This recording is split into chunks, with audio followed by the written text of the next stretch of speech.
सर्वप्रथम तो मैं इस सेमिनार में पहुंचे सभी अधिवक्ता साथियों का धन्यवाद करता हूं। सभी सीनियर साथी यहाँ मौजूद हैं, यहाँ के आयोजक जो है उनका भी मैं धन्यवाद करता हूं। पूरी आयोजक कमेटी जो है इसमें हमारे लीगल सेल के जो नेशनल चेयरमैन हैं MS Arya ji, zone coordinator Rajit Gautam ji, प्रदेश उपाध्यक्ष legal cell ASP advocate Chaudhary Maharaj Singh ji Amroha से, प्रदेश महासचिव ASP एडवोकेट अर्जुन सिंह जी अमरोहा से, प्रदेश महासचिव ASP legal cell advocate Anoop Singh ji Mau,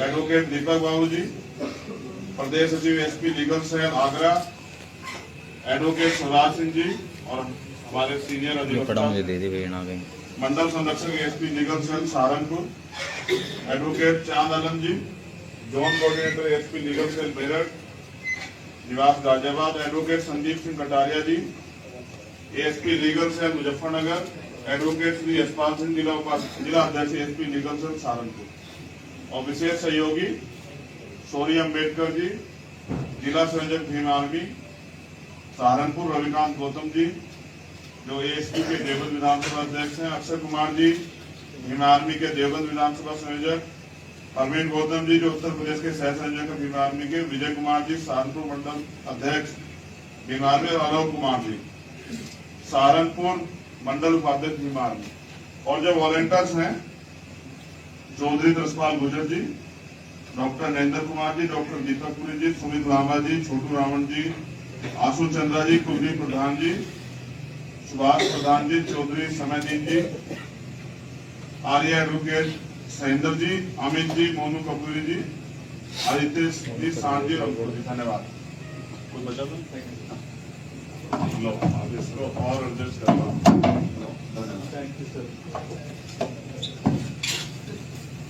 तो आप सभी साथियों का धन्यवाद पुनः बहुजन समाज में जन्मे सभी संतों गुरुओं महापुरुषों को नमन करते हुए, अगर हमारे वकील साथी वीडियो बनाने की जगह मुझे सुनने का काम करेंगे तो बहुत अच्छा रहेगा, क्योंकि वीडियो तो आप सुनते रहते हैं। आप तो ब्रेन हो ना समाज का, तो आप मुझे यहाँ सुने सामने, और आपसे अनुरोध है कि आप बैठ जाएं तो डिस्टर्बेंस कम हो जाएगा। मैं आपका दिल की गहराई स्वागत भी करता हूं, क्योंकि काले कोट वालों का लोग सम्मान करते। जैसे न्याय सभी का जन्मसिद्ध अधिकार, वैसे ही जब एडवोकेट का लोगो आता है तो उस पर लिखा होता है बॉर्न फॉर जस्टिस, ये न्याय के लिए पैदा हुआ। आजकल हम लोग रोजगार के लिए भी काला कोट या लॉ कर रहे हैं, अच्छी बात है, क्योंकि प्रोफेशन भी अच्छा है और इससे जनसेवा भी होती। लेकिन मैं एक किस्सा अपने पिताजी का आपके सामने बताता हूं, मुझसे जुड़ा हुआ है और मेरी वकालत से भी जुड़ा हुआ। एक केस को वो 20 साल लड़ते रहे। उन्होंने किसी को पैसे दिए थे और जब देने का समय आया तो उसने मना कर दिया। फिर मुकदमा कोर्ट में चला। मैंने उनको देखा, वो टीचर होते भी हर हफ्ते तारीख को जाते थे, और जब उस मुकदमे का निस्तारण हुआ तो उससे पहले मेरे फादर ने मुझसे कहा कि जज साहब ने कहा कि इस मुकदमे को निपटा लो, कब तक लड़ते रहोगे? तो मैंने कहा फिर कैसे निपट रहा है? कहा कि मैंने 25,000 रुपए दिए थे और मुझे 20 साल हो गए लड़ते। वकील साहब, जज साहब कह रहे थे 5,000 रुपए निपटा लो। तो मैंने कहा साहब कम से कम 1,000 बार तो मैं आया हुआ तारीखों पे, और 25,000 मेरे रुपए थे नगद, और 20 साल पहले दिए थे साहब, और आप कह रहे 5,000 रुपए निपटा लो। तो इससे अच्छा था मैं 25,000 रुपए भूल जाता, ये मेरा जो अलग से खर्च हुआ ये भी नहीं जाता। तो उन्होंने मुझसे कहा यार यहाँ न्याय व्याय नहीं होता, तो तुम्हें जज बनना है, इसलिए तुम लॉ करो। वरना मेरा कोई मन नहीं था लॉ करने। तो यानी कि जब कोई पीड़ित होता है ना तो वो रास्ते खोजता है। आप जिन समस्याओं में भी लड़ रहे हैं ना, ये जो इतने बड़े बैनर पे लिखी गई है समस्या आपकी, तो समाधान भी आपको खोजना पड़ेगा। अगर ये आप सोचते हैं कोई और समाधान खोजेगा तो ये आपकी और मेरी लापरवाही मूर्खता है। भाई समस्या मेरी है तो समाधान कौन खोजेगा? मेरे लिए तो असल में मुझे मेरा नाम आजाद है, मुझे फ्री रहना पसंद है। लेकिन आज मैं इस काले कोट पैंट में बना हुआ हूं, ये बड़ा मेरे सीमाओं से ऊपर देखो, मगर फिर भी मैंने इस अनुशासन को निभाया कि अगर मैं वकील हूं और हमारे अधिवक्ताओं का जो सेमिनार है, सम्मेलन है, मैं भी उसमें उसी ड्रेस में जाऊं जिसमें हमारे अधिवक्ता साथी कि हम लोग अलग अलग ना दिखाई, हम लोग एक लगे। और यहाँ मैं राष्ट्रीय अध्यक्ष या संस्थापक नहीं, यहाँ तो मैं आपके बीच का वकील साथी। और मुझे बहुत कुछ जो मैंने आपसे सुना उसमें भी बात रखनी है, लेकिन एक समस्या हुई कि हमारे एक सीनियर साथी है यहाँ बहुजन मूवमेंट के, रघुवीर बोध जी, कल रात 12 बजे उनका देहांत हो गया और उनकी 2 बजे उनकी जो है अंतिम यात्रा है। और मैंने उनके बेटे से कहा, जबकि कोई कहता नहीं है लेकिन मैं अधिकार मानता हूं, मैंने उनसे कहा कि लीगल सेल का प्रोग्राम है, मैं 3 बजे तक हालात में पहुंचाऊंगा, बस 3 बजे तक मत लेके जाना, मैं भी इस कंधे में शामिल हूँ, इस जनाजे में शामिल होकर मैं भी जो है, क्योंकि वो हमारे लिए गुरु भी थे, हमने बहुत सीखा उनसे और हिम्मतवर व्यक्ति थे। जब ये सफीरपुर वाला मामला हुआ वकील साहब, तो प्रमुख सचिव और डीजीपी आए हुए थे, मुझे माननीय राष्ट्रीय अध्यक्ष ने बाद में बताया, तो बाबूजी ने खड़े होकर कहा कि हमें कमजोर मत आंक लेना, 5-7-10 हजार मर भी गए तो हमारी आबादी में कमी नहीं पड़ेगी, हम 5 लाख हैं, अगर दिमाग खराब हो रहा है। तो डीजीपी और प्रमुख सचिव के सामने ये बात कहने का दम आप समझते हैं कितना बड़ा होगा, जहां पूरे प्रदेश की कानून व्यवस्था बैठी है और एडमिनिस्ट्रेशन बैठा। तो ऐसे बलशाली व्यक्ति आज नहीं गए, नहीं रहे, उनकी क्षति है बहुत बड़ी। तो मैं उनकी अंतिम यात्रा में शामिल होने के लिए जाऊंगा, लेकिन मैं आपसे अनुरोध करूंगा कि जो लीगल सेल के जिम्मेदार पदाधिकारी, हमारे राष्ट्रीय जो कोऑर्डिनेटर लीगल सेल के जो चेयरमैन है, वो बोलेंगे मेरे बाद, आप लोग उनको जरूर सुनना, क्योंकि वो कुछ गाइडलाइन डायरेक्शन जारी करेंगे। आज हम यहाँ एक हैं और एक से शुरुआत हुई, तो एक थोड़ा ही रहेंगे। आज यहाँ है, कल और लोग साथी प्रयास करेंगे, 1 से 1 लाख होंगे, मेरा वादा है। हम लोग बहुत मेहनत करेंगे सब लोग मिलके, क्योंकि ये लड़ाई न्याय की। तो जो बातें मैंने आपसे सुनी पहले मैं उन पर चर्चा कर लेता हूँ। एक तो हम ये बंद करें कहना, जैसे हमारे एक साथी अपने स्पीच में कह रहे काला कानून, तो बहुत हम तो कोट भी काला पहनते हैं, ये काला शब्द बुरा नहीं, हमें, हम अधिवक्ता हैं, हमारे शब्दों का चयन बड़ा अच्छा होना चाहिए। हम बाल भी काले चाहते हैं और जिनके बाल सफेद हो जाए वो उनको डाई कराते हैं कि काले रहे। काला रंग कभी बुरा नहीं होता, इस देश की तो मूल प्रकृति में ब्लैक है, तो काला रंग बहुत सुंदर होता है। हम भी अगर रंगों पे बात करेंगे तो फिर हम कौन सा समानता की बात कर पाएंगे। ना काला कानून होता है, ना ही हम कालों के गुलाम, हम तो अपनी सोच के गुलाम। मान लो तो हार और ठान लो तो जीत, और कोई काम नामुमकिन है क्या। अभी हमारे सीनियर साथी कह रहे थे, जो मंच पर उपस्थित भी हैं, कि भाई रेशमी रुमाल तहरीक यहां से चली, तो मैंने तो पढ़ी है, हो सकता है देवबंद के लोगों ने ना पढ़ी हो, और उसके बाद कितनी कुर्बानियां देनी पड़ी। तो इसका मतलब ये भी साबित होता है कि कोई भी तहरीक जब शुरू होती है तो उसका अंजाम भी उसको पता होता है, शुरू करने वाले को, कि कीमत चुकानी पड़ेगी। हर मां चाहती है कि भगत सिंह पैदा हो, चंद्रशेखर पैदा हो, लेकिन हो पड़ोसी के यहाँ, क्योंकि उनको शहादतें देनी है मुल्क के लिए, इसका भी तो ध्यान रखना पड़ेगा। तो दूसरी बात के बाद एक प्रस्ताव हमारे सीनियर साथियों की तरफ से आया है कि हम Azad Samaj party legal cell पे थोड़ा सा चेंज करें नाम, और वो इसके नाम सजेस्ट करें आप लोग, आप दोगे तो मैं उस नाम पे चर्चा करूं कोर कमेटी में।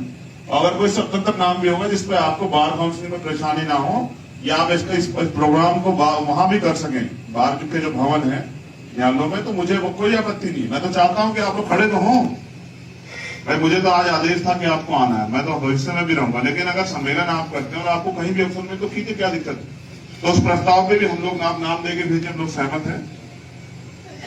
जैसा मैंने पहले भी कहा कि संघर्ष और सपने की शुरुआत एक आदमी करता, लेकिन वो अंत तक एक आदमी नहीं रहता। मैं अकेला ही चलाता मंजिले जानी, लोग मिलते गए, काफिला बनता गया। मैं गारंटी देता हूं, जो तहरीक आज यहां से चली है, 1 साल के अंदर हम एक और नेशनल सम्मेलन करेंगे। आप देखना, 1 लाख से ज्यादा वकील दिल्ली में हम लोग पहुंचेंगे, और ये सम्मेलन जो है, ये देवबंद से शुरुआत होगी। ये आज पहला सम्मेलन है, लेकिन आखिरी नहीं है। 1 लाख लोग हम लोग वकील काले कोट वाले बैठेंगे जाके, और फिर आप हमारे सीनियर साथी के जेल जाएंगे। आप जेल से छुटाने वाले हो, जेल जाने के लिए तो भीमाफी के बहुत लोग तैयार बैठे हैं, आपका काम हमें निकालना है। यहाँ तो जो इस आंदोलन को लीड कर रहा है आपका छोटा भाई, वो तो खुद सैकड़ों मुकदमे लेके चल रहा है, तो जेल से कौन डरता है। और अगर हमारे होते आप जेल चले जाओ तो फिर क्या कहने। अभी तो वो जेल ही नहीं बनी जो हमारे सीनियर साथियों को जेल भेज दिया। आपका काम तो जो है, जो जेल चला गया निर्दोष व्यक्ति, उसको निकालना, उसमें मदद चाहिए आपकी। क्योंकि ये सरकार तानाशाह, जो कोई बोलता है उसको जेल भेज देती है, या जबरन झूठे मुकदमे लगा देती है, या और भी तमाम तरह की चीजें डरा देती है, जांच करा देती है। हम पे तो कोई जांच करा ही नहीं सकती, क्योंकि सहारनपुर के लोग तो एक कदम आगे सोचते हैं ना। तो हम तो इनसे एक कदम आगे चल रहे हैं कि जिन जांच में हमें प्रभावित करेंगे मुझसे दूर, कोई गलती ना हो। एक सबसे बड़ी समस्या जिस पे हम लोग गौर नहीं कर रहे हैं, बार काउंसिलिंग के चुनाव होते हैं। मैंने जब जेल में रहते इस पर एक बार रिसर्च किया था कि बार काउंसिलिंग का चेयरमैन हमारा क्यों नहीं बनता, जबकि वकील तो लॉयर्स हमारे सबसे ज्यादा बहुजन समाज के। अब बहुजन समाज भी समझ लो, जब वक्ता यहाँ कहते हैं कि बहुजन समाज के साथ मुस्लिम समाज, तो बहुजन समाज ही मुस्लिम समाज से मिलकर ही बहुजन समाज बनेगा, जिसमें SC ST OBC और माइनॉरिटी के लोग होंगे, वही बहुजन समाज। यानी कि दलित, आदिवासी, अन्य पिछड़े वर्ग और जो अन्य धार्मिक अल्पसंख्यक, मुस्लिम, जैन, सिख, बौद्ध, ईसाई, ये तमाम लोग बन के बहुजन बनता है। तो मुस्लिम इससे अलग नहीं है, मुस्लिम इसी का एक बड़ा हिस्सा है, बड़ी आबादी। इसलिए मैं आपसे कह रहा हूं, अगर आप एकता बनाओगे एक प्लेटफॉर्म पे, तो बार काउंसिलिंग का अध्यक्ष भी आपका होगा, आपकी सुनवाई होगी, आपके साथ अन्याय नहीं होगा। और एडवोकेट तो वो होता है जो जज से आंख मिला के बात करे, जो अंदर के कमरे में जाके बात करे, वो कहाँ एडवोकेट होता है। आप तो जानते हैं अंदर के कमरे में कितनी बात होती है आजकल। तो इसलिए हमसे उम्मीद करते हैं लोग। क्या मैं नहीं जानता, जब मैं जेल में था राशुपा में, तो सिन्हा साहब की यहाँ मेरी वो लगी हुई थी वहां हाई कोर्ट में, और जब भी तारीख आती है वो कुछ भी नहीं करते, कहते हैं 21 दिन की डेट दे दी। और जो आदमी जेल में है वो वकील से कितनी उम्मीद करता है। जो लोग ईश्वर में भरोसा रखते हैं या किसी और गॉड में भरोसा रखते हैं, अब वो जानो कि जो जेल में बंद है वो उम्मीद करता है कि आज मेरे वकील साहब कमाल करके दिखाएंगे, आज तो वो ऐसी बहस करेंगे कि मुझे बेल मिल जाएगी। या जिसको सजा होने वाली होती है वो कोर्ट में खड़ा होता है, इधर वकील बहस कर रहे होते हैं, फाइनल आर्गुमेंट हो रहा था, तो वो ये सोचता है कि भाई आज मेरे वकील मुझे बचा। अब कितने निर्दोष लोग सजा होती है। वकील एक कोर्ट नहीं है, एक शब्द नहीं, वकील एक वैल्यू है जिसपे लोग भरोसा करते हैं, और वो वैल्यू नहीं छूटनी चाहिए। और ये एक आप फिर मैं कह रहा हूं कि जैसे अध्यक्ष जी ने कहा कि न्याय के लिए लोग हमें याद करते हैं, नहीं, अगर कोई परेशान हो जाता है तो उसके बच्चे, उसके परिवार, उसके साथी, उसके रिश्तेदार सब भरोसा करते हैं वकील पे। और जब वो वकील लेट हो जाए 1 मिनट, तो उनको ये रहता है कि अगर वकील साहब लेट हो गए तो हो सकता है फिर आगे तारीख लग जाए। बहुत बड़ी जिम्मेदारी है वकील। ये कोर्ट नहीं है, ये एक व्यक्ति नहीं है, ये एक समाज है जिससे देश का बादशाह भी घबराता है। और आप नहीं जानते, जब दिल्ली में कहते हैं कि पुलिस बड़ी ताकतवर है, जब दिल्ली में पुलिस का और एडवोकेट्स का विवाद हुआ तो क्या हुआ? पुलिस फिर हमने देखी रो रही थी, जो पुलिस जनता को पीटती है वो रो रही थी, पहले दिन से वकीलों से बचाओ। तो हमसे बचे भी अच्छे हैं लोग। इसलिए मैं आपसे कह रहा हूं अपनी ताकत को पहचानो। और सारे वक्ता कहते हैं राजनीतिक बात नहीं करनी, हमारे सीनियर साथी भी कहेंगे राजनीतिक बात नहीं करनी। तो मैं ये कह रहा हूं कि अगर सरकार सब चीजों को प्रभावित कर रही है तो राजनीति के जरिए तो कर रही है। अगर हम इस देश में अन्याय का शिकार हो रहे तो राजनीति के कारण ही तो हो रहे हैं। हम जितना जिस चीज से दूर बचेंगे उतना ही वो हमारे पास आएगी। आप देख लो अजमा के, ये राजनीति की वजह से जो है, आप समझो इस देश में अगर वोट की वैल्यू मिली है और सरकारें बदलती है तो ये राजनीति की वजह से तो है। और आप इससे कब तक दूर भागोगे? ये बताया गया गलत की राजनीति बुरी चीज होती। अगर बुरी चीज होती तो योगी जी क्यों करते? वो तो बड़ा धार्मिक काम कर रहे थे, इतना बड़ा मठ था, उसे छोड़ के आज क्यों बैठे हैं वहां लखनऊ की कुर्सी पे? क्योंकि उनको पता असली शक्ति राजनीति में। और आप राजनीति करना नहीं चाहते तो राजनीति का शिकार होंगे ना फिर आप। अगर आप राजनीति नहीं करोगे तो राजनीति का मकसद क्या है ये समझने की बात। अगर आप अच्छे काम के लिए, परिवर्तन के लिए राजनीति करते हो तो वो राजनीति अच्छी है। और अगर आप नफरत बांटने के लिए, लूटने के लिए राजनीति करते हो या किसी को सताने के लिए राजनीति करते हो तो वो राजनीति बुरी। हमें तय करना है कि हमें राजनीति कौन सी करनी है। तो मैं ये समझता हूं कि हमें अगर बड़े पैमाने पे हम अपने वकीलों को संगठित कर लें तो बार काउंसिलिंग का अध्यक्ष और जो बार काउंसिलिंग सदस्य मेंबर वो हमारे साथ हैं। बस हमें ध्यान रखना है कि उनकी भागीदारी कम ना हो, जिसकी इतनी संख्या भर उसकी इतनी हिस्सेदारी हो। ऐसा ना हो हम ये चाहें कि सब इकट्ठे हो जाए, सब हमें मिल जाए, नहीं। हमें उनका सम्मान और उनके अवसर का ध्यान रखना पड़ेगा। तो देखो कितनी तेजी से आपका निरंतर आगे बढ़ जाएगा। फिर हमें साथ देना पड़ेगा।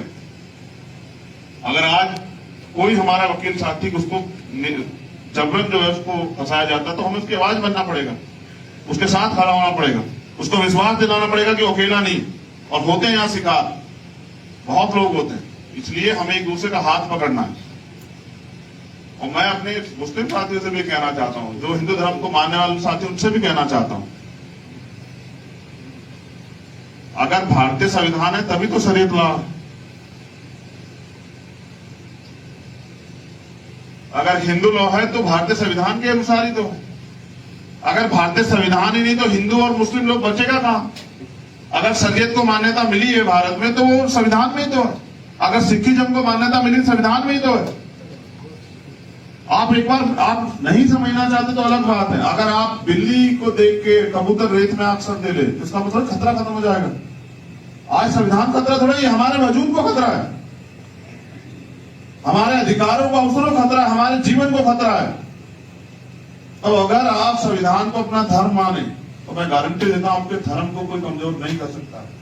हम धर्म को तो धर्म मानते हैं, लेकिन भारत में जिस वजह से धर्म जिंदा है उस शरीयत, अच्छा शरीयत लॉ पे जो लोग खतरा महसूस करते हैं वो खतरा कब आएगा?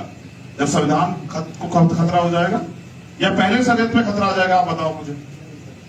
जब संविधान से शरीयत के साथ छेड़छाड़, तभी तो ये सारे जो अधिकार आपको मिले हैं तमाम धर्मों को, जैन को, सिख को, बौद्ध को, ईसाई को, मुसलमान को, हिंदू को, ये सब संविधान ने दिए ना। तो हमें अपने संविधान धर्म का पालन करना चाहिए और हम सब लोगों को मिलकर संविधान की प्रिंसिपल को अपनी ताकत बनानी चाहिए और हमें उसके अनुसार चलना चाहिए। महिलाओं को भी अधिकार संविधान से मिले। हमारी दो ही है ना, मैं गिनती में तीन, हमारी 3 बहनें बैठी हैं यहाँ। आज अगर वो यहाँ बैठी हैं तो ये अधिकार संविधान ने दिया है। और अगर वो कोर्ट में प्रैक्टिस कर रही है, आज वो जज बनी है, बहुत बहनें बनी है इस बार, तो वो सब जो है बनी है संविधान की वजह से। और अगर वो MP MLA कुछ भी बनी है तो वो सब बनी है संविधान की वजह से।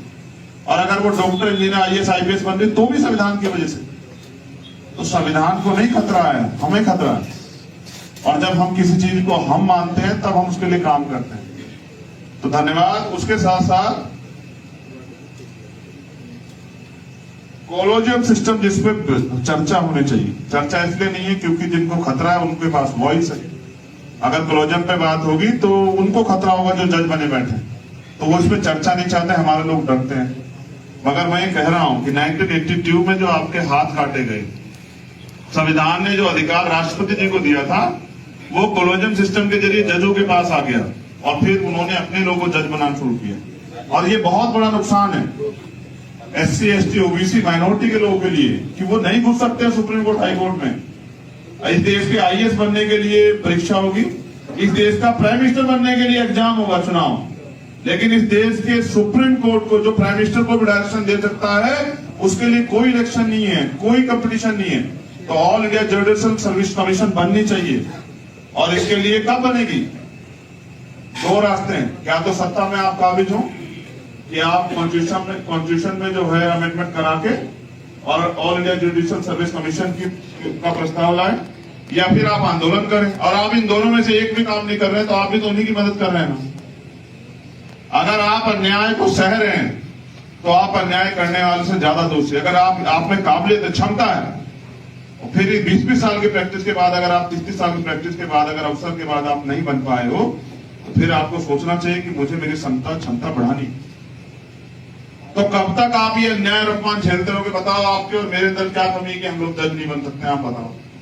सरकार आज पैमाना तय करे, रेस की लाइन एक करे और पैमाना तय करे कि ये सिलेबस है, इसको पढ़ के बनना है जज, और फिर करो मुकाबला, पता लग जाए कौन कितना बुद्धिमान है। जिन्होंने डॉक्टर APJ अब्दुल कलाम दिए उस देश को, वो कमजोर है क्या? जिन्होंने महाराज सिंह भारती और सर छोटू राम दिए उस देश को, वो कमजोर है क्या? जिन्होंने कोतवाल धन सिंह गुर्जर दिए उस देश को, वो कमजोर है क्या? और जिन्होंने डॉक्टर बाबा साहब अम्बेडकर दिए वो बुद्धिमान है, कमजोर है क्या? बताओ। सबसे बड़ा अपराध है हमारी चुप्पी। और ये आज नहीं तो कल हमें और हमारे आने वाली पीढ़ियों को इस देश में गुलाम जैसा व्यवहार जीने के लिए मजबूर कर देगा। हम चुप रहते हैं और ये सोचते हैं मेरे ऊपर थोड़ा जा रही है। जब अन्याय होता हम सोचते हैं मेरे ऊपर थोड़ा ही, जब मेरे ऊपर होगा तब मैं बोलूंगा। तो ये सबसे बड़ा अपराध है हमारी चुप्पी। आप बोलिए, आप कहीं भी हो, किसी भी प्लेटफॉर्म पे, आप मेरे साथ खड़े होकर ना बोले, लेकिन आप बोले, क्योंकि आपकी बात को सुना जाएगा। इसलिए जो 3, 4, 5 हमने वो बात समस्याएं रखी, क्योंकि इस वकीलों की जमात को तो ऐसे अलग छोड़ दिया जैसे इनकी कोई वैल्यू ही नहीं, जैसे इंसान ही नहीं। देश की कोई राजनीतिक दल, कोई इनके ऊपर नहीं बोलता है, कोई इनकी जरूरत पे नहीं बोलता। और हम लोग तो पश्चिम के लोग लड़ रहे हैं कि मेरठ में होनी चाहिए हाई कोर्ट की ब्रांच। बनी क्या बताओ? इतनी सरकारें आके चली गई, बनी क्या? आप आंदोलन भी करते हो, लेकिन अगर आप मजबूती से अपनी राजनीतिक जिम्मेदारी अदा करो तो आप बन जाएगी जब आप कहोगे। और मैं आपको गारंटी देता हूं, राजनीतिक काम अपनी जगह है कि मेरठ में नहीं, अगर हमारा बस चले तो सहारनपुर में बनवा जाए। ये भी तो देश का दिल है सहारनपुर। देखो कितने स्टेटों को जोड़ता है, इधर उत्तराखंड को जोड़ता है, इधर हिमाचल को जोड़ता है, इधर हरियाणा को जोड़ता है, इधर दिल्ली को जोड़ता है, बिहार को जोड़ता है, कितने स्टेट को जोड़ता है, राजस्थान को जोड़ता है। तो बहुत बड़ा वो है ये सहारनपुर। अच्छा, ये मांगे जिन पे हम लोग चर्चा करना चाहते हैं, जिन पे बात होनी चाहिए, जैसे नए अधिवक्ताओं के लिए समय समय पर सरकारी खर्चों पर ट्रेनिंग की व्यवस्था होनी चाहिए, जो वकील, क्योंकि ये भी सिस्टम का पार्ट है। और इनके बिना तो जज ही बैठ के क्या करेंगे बताओ? अगर हम स्ट्राइक कर देंगे तो क्या होगा बताओ? बंद हो जाएगा ना, ध्यान ले। तो इसलिए फिर सर्विस प्लेसमेंट एजेंसी बनाना चाहिए, ताकि प्राइवेट सेक्टर लीगल सर्विसेज में अपने लोगों को, जो बहुजन समाज के लोगों को मौका मिले।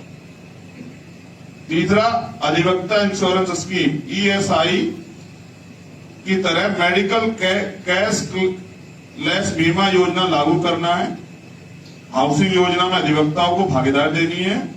वह ग्रुप हाउसिंग स्कीम में जो है ना, अधिवक्ताओं को जो है उसमें भागीदारी मिलनी चाहिए। जैसे सब लोगों को मिलते हैं, कर्मचारियों को, किसानों को, मजदूरों को, तो वहां अधिवक्ताओं को भी, ये भी एक समाज है, उसमें मिलनी चाहिए। फिर अधिवक्ताओं के बच्चों को एजुकेशन लोन की सुविधा कम से कम ब्याज पे और बिना गारंटी के मिलनी चाहिए। उसके बाद पेंशन प्रोविजन जो है फॉर विडो ऑफ एडवोकेट्स के लिए आना चाहिए। जैसे सब लोगों के लिए है, तो वैसे एडवोकेट्स के लिए भी होना चाहिए। अगर मैं समझता हूं जितना सीनियर होता जाता है उतना एडवोकेट जो है उसकी वैल्यू बढ़ती जाती है। तो मैं तो समझता नहीं कोई एडवोकेट छोड़ता होगा 70 साल तक अपनी वो चैम्बर वगैरह नहीं छोड़ता ना, करता रहता प्रैक्टिस। तो फिर पेंशन कौन सी में मिलनी चाहिए उसको? आफ्टर डेथ उनकी फैमिली को, अच्छा विडो डेथ, ठीक है। और सभी अधिवक्ताओं को कोर्ट में बैठने के लिए चैम्बर की उचित व्यवस्था होनी चाहिए। ये पॉइंट्स है जिन पे हम लोग काम करेंगे इस लीगल सेल के जरिए। इतनी सारी सुविधाओं पे अधिवक्ता का अधिकार बैठता है, वो समाज का हिस्सा है, उनकी वजह से बहुत सारी चीजें सफल हो पाती हैं। तो इन मांगों पे सरकार को प्रयास करना चाहिए कि इन पे हमें सुविधाएं मिले। और जब भी अधिवक्ताओं की लड़ाई होगी, मैं आपको सबसे आगे खड़ा मिलूंगा। मेरा ये आपसे वादा, बस मैं आपसे चाहता हूं कि अगर, बहुत बहुत धन्यवाद। सर्वप्रथम तो मैं इस सेमिनार में पहुंचे सभी अधिवक्ता साथियों का धन्यवाद करता हूं। सभी सीनियर साथी यहाँ मौजूद है, यहाँ के आयोजक का भी मैं धन्यवाद करता हूँ। पूरी आयोजक कमेटी जो है, इसमें हमारे लीगल सेल के जो नेशनल चेयरमैन है MS Arya ji, zone coordinator Ranjit Gautam ji, प्रदेश उपाध्यक्ष legal cell ASP advocate Chaudhary Maharaj Singh ji Amroha से, प्रदेश महासचिव ASP एडवोकेट अर्जुन सिंह जी अमरोहा से, प्रदेश महासचिव ASP legal cell advocate Anoop Singh ji Mau, advocate Deepak Babu ji, प्रदेश सचिव ASP legal cell Agra advocate Shivraj Singh ji, और हमारे सीनियर अधिवक्ता मंडल संरक्षक ASP legal cell Saharanpur advocate Chand Alam ji, zone coordinator ASP legal cell Meerut निवास Ghaziabad, advocate Sandeep Singh Kataria ji ASP legal cell Muzaffarnagar, advocate Shri Yashpal Singh जिला अध्यक्ष ASP लीगल सेल सहारनपुर, और विशेष सहयोगी सोनी अम्बेडकर जी जिला संयोजक भीम आर्मी सहारनपुर रविकांत गौतम जी जो एएसपी के देवबंद विधानसभा अध्यक्ष हैं, अक्षय कुमार जी भीम आर्मी के देवबंद विधानसभा संयोजक, अरविंद गौतम जी जो उत्तर प्रदेश के सह संयोजक हैं भीम आर्मी के, विजय कुमार जी सहारनपुर मंडल अध्यक्ष भीम आर्मी, और अलोक कुमार जी सहारनपुर मंडल उपाध्यक्ष भीम आर्मी, और जो वॉलंटियर्स हैं चौधरी तरसपाल गुजर जी, डॉक्टर नरेंद्र कुमार जी, डॉक्टर दीपक पुरी जी, सुमित लांबा जी, छोटू रावण जी, आशु चंद्रा जी, कुलदीप प्रधान जी, सुभाष प्रधान जी, चौधरी समयदीन जी, आर्य एडवोकेट सहिंदर जी, अमित जी, मोनू कपूरी जी, आदित्य जी, सांझ जी, और धन्यवाद। कोई बचा तो लो अब इसको और एडजस्ट करवा। Thank you sir. तो आप सभी साथियों का धन्यवाद पुनः। बहुजन समाज में जन्मे सभी संतों गुरुओं महापुरुषों को नमन करते हुए, अगर हमारे वकील साथी वीडियो बनाने की जगह मुझे सुनने काम करेंगे तो बहुत अच्छा रहेगा, क्योंकि वीडियो तो आप सुनते रहते हैं। आप तो ब्रेन हो ना समाज का, तो आप मुझे यहाँ सुनो सामने, और आपसे अनुरोध है कि आप बैठ जाएं तो डिस्टर्बेंस कम हो जाएगा। मैं आपका दिल की गहराई स्वागत भी करता हूं, क्योंकि काले कोट वालों का लोग सम्मान करते। जैसे न्याय सभी का जन्मसिद्ध अधिकार, वैसे ही जब एडवोकेट का लोगो आता है तो उस पर लिखा होता है बॉन्ड फॉर जस्टिस, ये न्याय के लिए पैदा हुआ। आजकल हम लोग रोजगार के लिए भी काला कोट या लॉ कर रहे हैं, अच्छी बात है, क्योंकि प्रोफेशन भी अच्छा है और इससे जनसेवा भी होती। लेकिन मैं एक किस्सा अपने पिताजी का आपके सामने बताता हूं, मुझसे जुड़ा हुआ है और मेरी वकालत से भी जुड़ा हुआ। एक केस को वो 20 साल लड़ते रहे। उन्होंने किसी को पैसे दिए थे और जब देने का समय आया तो उसने मना कर दिया। फिर मुकदमा कोर्ट में चला। मैंने उनको देखा, वो टीचर होते भी हर हफ्ते तारीख को जाते थे, और जब उस मुकदमे का निस्तारण हुआ तो उससे पहले मेरे फादर ने मुझसे कहा कि जज साहब ने कहा कि इस मुकदमे को निपटा लो, कब तक लड़ते रहोगे? तो मैंने कहा फिर कैसे निपट रहा है? कहा कि मैंने 25,000 रुपए दिए थे और मुझे 20 साल हो गए लड़ते। वकील साहब, जज साहब कह रहे थे 5,000 रुपए निपटा लो। तो मैंने कहा साहब कम से कम 1,000 बार तो मैं आया हुआ तारीखों पे, और 25,000 मेरे रुपए थे नगद, और 20 साल पहले दिए थे साहब, और आप कह रहे 5,000 रुपए निपटा लो। तो इससे अच्छा था मैं 25,000 रुपए भूल जाता, ये मेरा जो अलग से खर्च हुआ ये भी नहीं जाता। तो उन्होंने मुझसे कहा यार यहाँ न्याय व्याय नहीं होता, तो तुम्हें जज बनना है, इसलिए तुम लॉ करो। वरना मेरा कोई मन नहीं था लॉ करने। तो यानी कि जब कोई पीड़ित होता है ना तो वो रास्ते खोजता है। आप जिन समस्याओं में भी लड़ रहे हैं ना, ये जो इतने बड़े बैनर पे लिखी गई है समस्या आपकी, तो समाधान भी आपको खोजना पड़ेगा। अगर ये आप सोचते हैं कोई और समाधान खोजेगा तो ये आपकी और मेरी लापरवाही मूर्खता। भाई समस्या मेरी है तो समाधान कौन खोजेगा? मेरे लिए तो असल में मुझे मेरा नाम आजाद है, मुझे फ्री रहना पसंद है, लेकिन आज मैं इस काले कोट पैंट में बना हुआ हूं, ये बड़ा मेरे सीमाओं से ऊपर देखो। मगर फिर भी मैंने इस अनुशासन को निभाया कि अगर मैं वकील हूं और हमारे अधिवक्ताओं का जो सेमिनार है, सम्मेलन है, मैं भी उसमें उसी ड्रेस में जाऊं जिसमें हमारे अधिवक्ता साथी कि हम लोग अलग अलग ना दिखाई दें, हम लोग एक लगे। और यहाँ मैं राष्ट्रीय अध्यक्ष या संस्थापक नहीं, यहाँ तो मैं आपके बीच का वकील साथी। और मुझे बहुत कुछ जो मैंने आपसे सुना उस पर भी बात रखनी है। लेकिन एक समस्या हुई कि हमारे एक सीनियर साथी है यहाँ बहुजन मूवमेंट के, रघुवीर बोध जी, कल रात 12 बजे उनका देहांत हो गया और उनकी 2 बजे उनकी जो है अंतिम यात्रा। और मैंने उनके बेटे से कहा, जबकि कोई कहता नहीं है लेकिन मैं अधिकार मानता हूं, मैंने उनसे कहा कि लीगल सेल का प्रोग्राम है, मैं 3 बजे तक हालात में पहुंचाऊंगा, बस 3 बजे तक मत लेके जाना, मैं भी इस कंधे में शामिल हूँ, इस जनाजे में शामिल होकर मैं भी जो है, क्योंकि वो हमारे लिए गुरु भी थे, हमने बहुत सीखा उनसे और हिम्मतवर व्यक्ति थे। जब ये सफीरपुर वाला मामला हुआ वकील साहब, तो प्रमुख सचिव और डीजीपी आए हुए थे।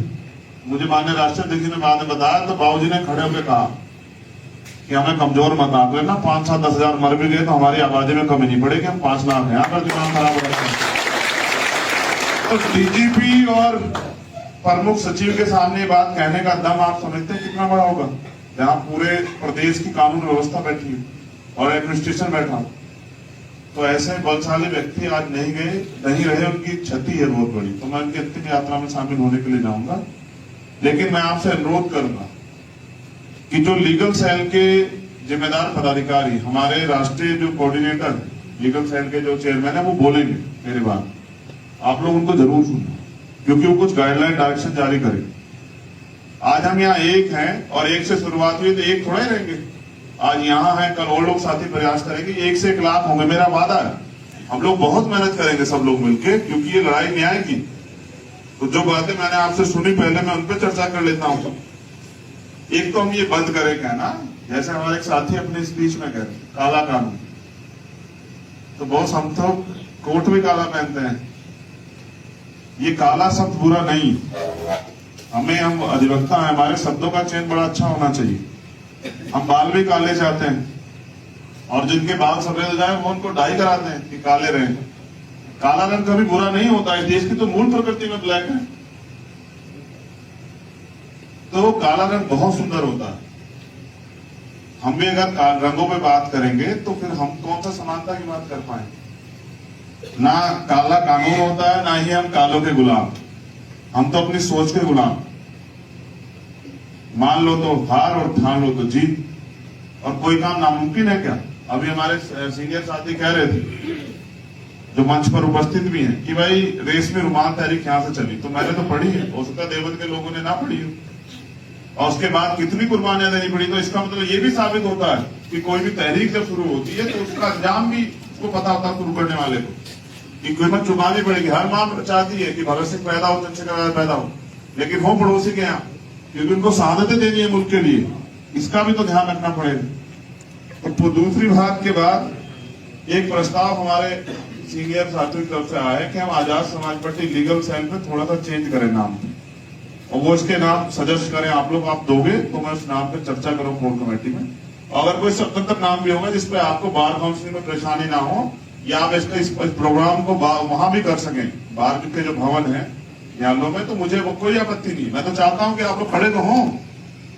भाई मुझे तो आज आदेश था कि आपको आना है, मैं तो भविष्य में भी रहूंगा, लेकिन अगर सम्मेलन आप करते हैं और आपको कहीं भी अवसर में, तो ठीक है, क्या दिक्कत है। तो उस प्रस्ताव पे भी हम लोग नाम देके भेजे, हम लोग सहमत हैं।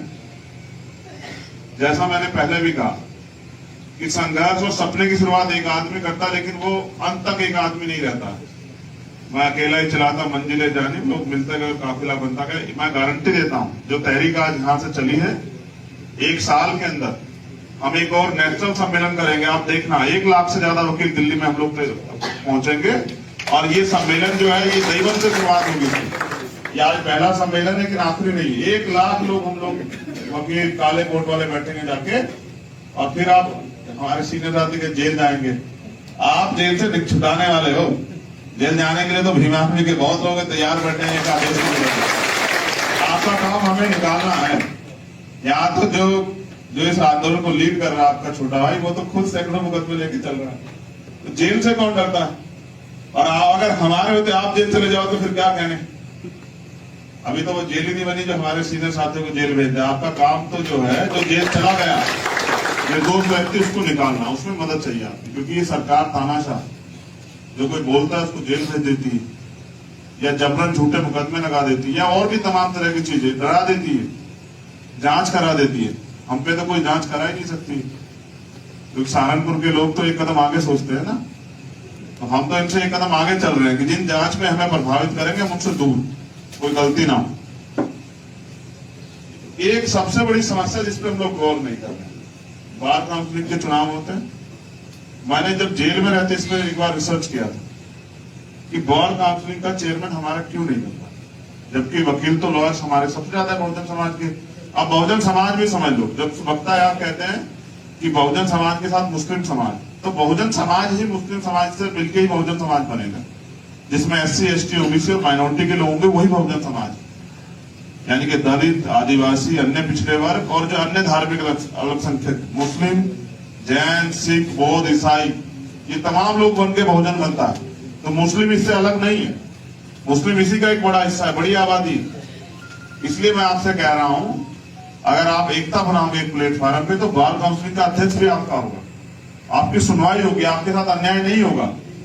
और एडवोकेट तो वो होता है जो जज से आंख मिला के बात करे, जो अंदर के कमरे में जाके बात करे, वो कहाँ एडवोकेट होता है? आप तो जानते हैं अंदर कमरे में कितनी बात होती है आजकल। तो इसलिए हमसे उम्मीद करते हैं लोग। क्या मैं नहीं जानता, जब मैं जेल में था राजसभा में, तो सिन्हा साहब की मेरी वो लगी हुई थी वहां हाई कोर्ट में, तो जब भी तारीख आती है वो कुछ भी नहीं करते, कहते हैं 21 दिन की डेट दे दी। और जो आदमी जेल में है वो वकील से कितनी उम्मीद करता है?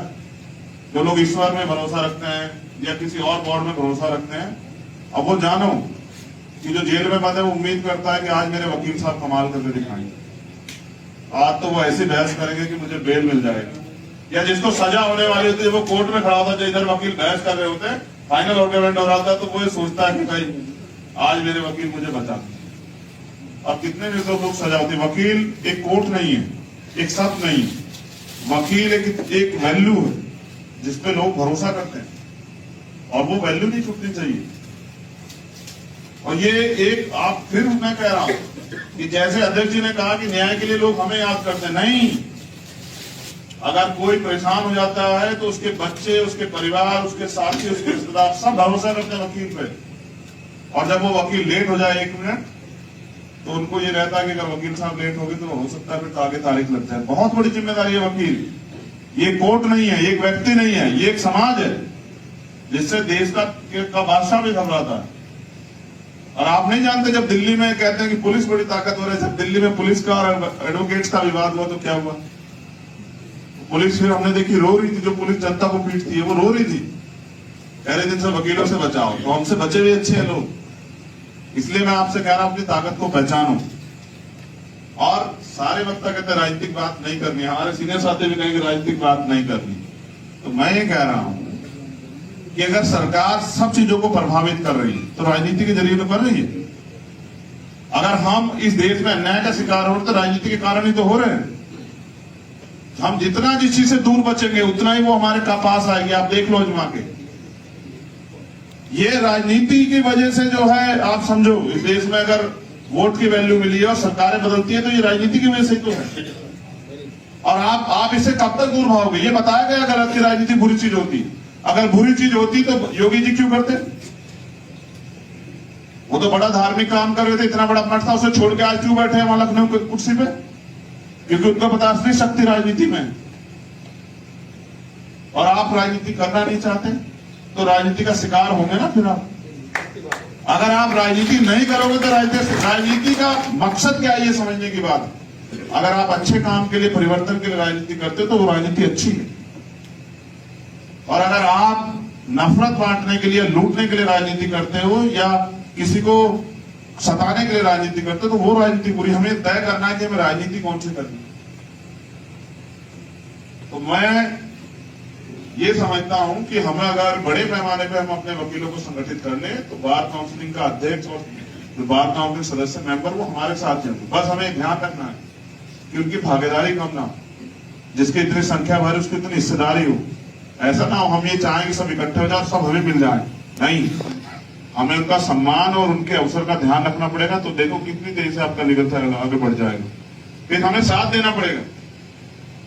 अगर आज कोई हमारा वकील साथी उसको जबरन जो है उसको फंसाया जाता तो हमें उसकी आवाज बनना पड़ेगा, उसके साथ खड़ा होना पड़ेगा, उसको विश्वास दिलाना पड़ेगा कि अकेला नहीं। और होते हैं यहाँ शिकार, बहुत लोग होते हैं। इसलिए हमें एक दूसरे का हाथ पकड़ना है। और मैं अपने मुस्लिम साथियों से भी कहना चाहता हूं, जो हिंदू धर्म को मानने वाले साथी, उनसे भी कहना चाहता हूं, अगर भारतीय संविधान है तभी तो शरीयत लॉ है। अगर हिंदू लॉ है तो भारतीय संविधान के अनुसार ही तो है। अगर भारतीय संविधान ही नहीं तो हिंदू और मुस्लिम लोग बचेगा कहां?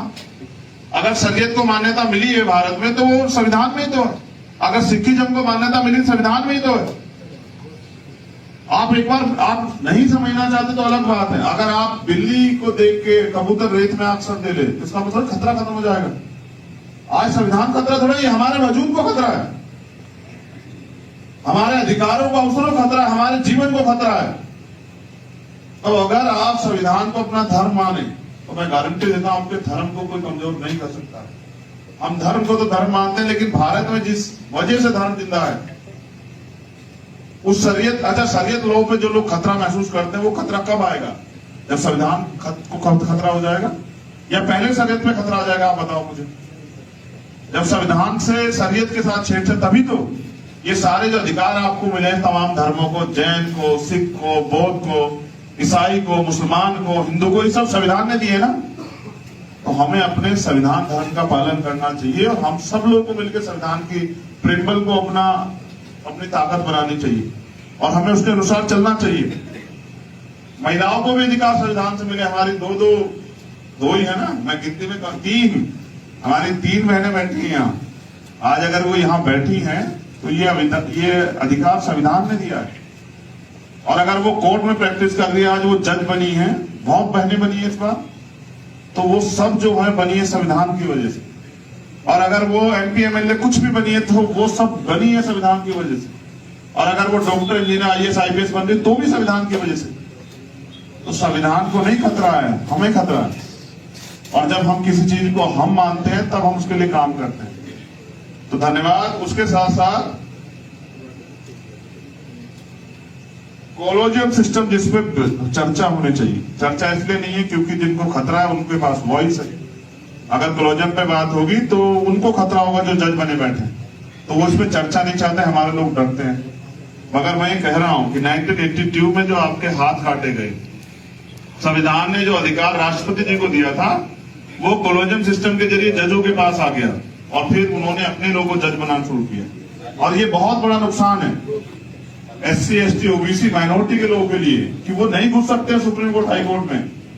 इस देश के IAS बनने के लिए परीक्षा होगी, इस देश का प्राइम मिनिस्टर बनने के लिए एग्जाम होगा, चुनाव। लेकिन इस देश के सुप्रीम कोर्ट को, जो प्राइम मिनिस्टर को भी डायरेक्शन दे सकता है, उसके लिए कोई इलेक्शन नहीं है, कोई कंपटीशन नहीं है। तो all India judicial service commission बननी चाहिए। और इसके लिए कब बनेगी? 2 रास्ते हैं। क्या तो सत्ता में आप काबिज हो कि आप कॉन्स्टिट्यूशन में जो है अमेंडमेंट करा के और all India judicial service commission का प्रस्ताव लाए, या फिर आप आंदोलन करें। और आप इन दोनों में से एक भी काम नहीं कर रहे हैं तो आप भी तो उन्हीं की मदद कर रहे हैं ना। अगर आप अन्याय को सह रहे हैं तो आप अन्याय करने वाले से ज्यादा दोषी। अगर आप में काबिलियत, क्षमता है, और फिर 20-20 साल की प्रैक्टिस के बाद, अगर आप 30-30 साल की प्रैक्टिस के बाद, अगर अवसर के बाद आप नहीं बन पाए हो, तो फिर आपको सोचना चाहिए कि मुझे मेरी क्षमता बढ़ानी। तो कब तक आप ये अन्याय और अपमान झेलते रहोगे? बताओ, आपके और मेरे अंदर क्या कमी है कि हम लोग जज नहीं बन सकते? आप बताओ। सरकार आज पैमाना तय करे, रेस की लाइन एक करे और पैमाना तय करे कि ये सिलेबस है, इसको पढ़ के बनना है जज, और फिर करो मुकाबला, पता लग जाए कौन कितना बुद्धिमान है। जिन्होंने डॉक्टर APJ अब्दुल कलाम दिए उस देश को, वो कमजोर है क्या? जिन्होंने महाराज सिंह भारती और सर छोटू राम दिए उस देश को, वो कमजोर है क्या? जिन्होंने कोतवाल धन सिंह गुर्जर दिए उस देश को, वो कमजोर है क्या? और जिन्होंने डॉक्टर बाबा साहब अम्बेडकर दिए, वो बुद्धिमान है, कमजोर है क्या? बताओ। सबसे बड़ा अपराध है हमारी चुप्पी।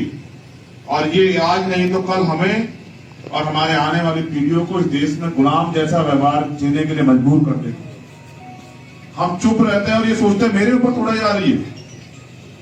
जब अन्याय होता हम सोचते हैं मेरे ऊपर थोड़ा ही है, जब मेरे ऊपर होगा तब मैं बोलूंगा। तो ये सबसे बड़ा अपराध है हमारी चुप्पी। आप बोलिए, आप कहीं भी हो, किसी भी प्लेटफॉर्म पे, आप मेरे साथ खड़े होकर ना बोले, लेकिन आप बोले, क्योंकि आपकी बात को सुना जाएगा। इसलिए जो 3, 4, 5 हमने वो बात समस्याएं रखी, क्योंकि इस वकीलों की जमात को तो ऐसे अलग छोड़ दिया जैसे इनकी कोई वैल्यू ही नहीं, जैसे इंसान ही नहीं। देश की कोई राजनीतिक दल, कोई इनके ऊपर नहीं बोलता है, कोई इनके जरूरत पे नहीं बोलता। और हम लोग तो पश्चिम के लोग लड़ रहे हैं कि मेरठ में होनी चाहिए हाई कोर्ट की ब्रांच। बनी क्या? बताओ। इतनी सरकारें आके चली गई, बनी क्या? आप आंदोलन भी करते हो, लेकिन अगर आप मजबूती से अपनी राजनीतिक जिम्मेदारी अदा करो तो आप बन जाएगी जब आप कहोगे। और मैं आपको गारंटी देता हूं, राजनीतिक काम अपनी जगह है कि मेरठ में नहीं, अगर हमारा बस चले तो सहारनपुर में बनवा जाए। ये भी तो देश का दिल है सहारनपुर। देखो कितने स्टेटों को जोड़ता है, इधर उत्तराखंड को जोड़ता है, इधर हिमाचल को जोड़ता है, इधर हरियाणा को जोड़ता है, इधर दिल्ली को जोड़ता है, बिहार को जोड़ता है, कितने स्टेट को जोड़ता है, राजस्थान को जोड़ता है। तो बहुत बड़ा वो है ये सहारनपुर। अच्छा, ये मांगे जिन पे हम लोग चर्चा करना चाहते हैं, जिन पे बात होनी चाहिए, जैसे नए अधिवक्ताओं के लिए समय समय पर सरकारी खर्चों पर ट्रेनिंग की व्यवस्था होनी चाहिए। जो वकील क्योंकि ये भी सिस्टम का पार्ट है। और इनके बिना तो जज ही बैठ के क्या करेंगे बताओ? अगर हम स्ट्राइक कर देंगे तो क्या होगा बताओ? बंद हो जाएगा ना, ध्यान ले। तो इसलिए फिर सर्विस प्लेसमेंट एजेंसी बनाना चाहिए ताकि प्राइवेट सेक्टर लीगल सर्विसेज में अपने लोगों, जो बहुजन समाज के लोग, उनको मौका मिले। तीसरा, अधिवक्ता इंश्योरेंस स्कीम ESI की तरह मेडिकल कैश लेस बीमा योजना लागू करना है। हाउसिंग योजना में अधिवक्ताओं को भागीदारी देनी है। वह ग्रुप हाउसिंग स्कीम में जो है ना, अधिवक्ताओं को जो है उसमें भागीदारी मिलनी चाहिए। जैसे सब लोगों को मिलते हैं, कर्मचारियों को, किसानों को, मजदूरों को, तो वहां अधिवक्ताओं को भी, ये भी एक समाज है, उसमें मिलनी चाहिए। फिर अधिवक्ताओं के बच्चों को एजुकेशन लोन की सुविधा कम से कम ब्याज पे और बिना गारंटी के मिलनी चाहिए। उसके बाद पेंशन प्रोविजन जो है फॉर विडो ऑफ एडवोकेट्स के लिए आना चाहिए। जैसे सब लोगों के लिए है तो वैसे एडवोकेट्स के लिए भी होना चाहिए। अगर मैं समझता हूं जितना सीनियर होता जाता है उतना एडवोकेट जो है उसकी वैल्यू बढ़ती जाती है। तो मैं तो समझता नहीं कोई एडवोकेट छोड़ता होगा 70 साल तक अपनी वो चैम्बर वगैरह नहीं छोड़ता ना, करता रहता प्रैक्टिस। तो फिर पेंशन कौन सी में मिलनी चाहिए उसको? है आफ्टर डेथ उनकी फैमिली को, अच्छा विडो डेथ, ठीक है। और सभी अधिवक्ताओं को कोर्ट में बैठने के लिए चैम्बर की उचित व्यवस्था होनी चाहिए। ये पॉइंट्स है जिन पे हम लोग काम करेंगे इस लीगल सेल के जरिए। इतनी सारी सुविधाओं पे अधिवक्ता का अधिकार बैठता है, वो समाज का हिस्सा है, उनकी वजह से बहुत सारी चीजें सफल हो पाती हैं। तो इन मांगों पे सरकार को प्रयास करना चाहिए कि इन पे हमें सुविधाएं मिले। और जब भी अधिवक्ताओं की लड़ाई होगी मैं आपको सबसे आगे खड़ा मिलूंगा। मेरा ये आपसे वादा, बस मैं आपसे चाहता हूं कि अगर